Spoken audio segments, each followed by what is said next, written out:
Двајца доктори и една медицинска сестра кои вечерта биле на смена денеска во судницата се присетија дека пожарот во Тетовската модуларна болница избувнал позади креветот откако реанимирале пациентка, кој што иако се обиделе да го изгаснат со вода и ќебиња се ширел многу брзо. Се случило за неколку минути.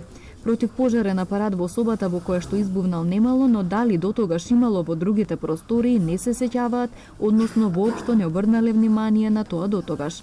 Вратата на амбулантата не ја затворале затоа што влегувале пациенти на преглед, а ако забележале трети лица, тогаш им велеле да излезат затоа што влезот бил забранет, што било истакнато и на вратата. Дел од сведоците, роднине на пациентите, велат дека влегувале повремено во модуларната за да ги преоблечат, иако знаеле дека имало забрана, или затоа што во еден од случаите се работело за лице со посебни потреби. Други пак велат дека престојувале внатре слободно без да им забрани некој.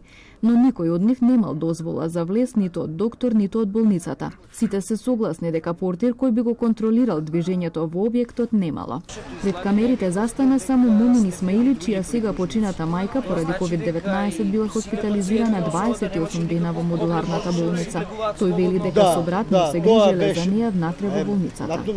На тоа модуларна болница имаше некој што на 2-3 продолжники што седат кај пациентите. Немат капацитет болницава да се грижи за пациентите. Има 36 пациенти таму, а 3 доктори.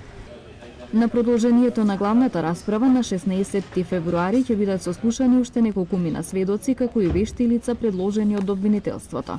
За пожарот во кој загинаа 14 лица се обвинети двајцата поранешни директори и доктор, како и Тетовската болница како правно лице.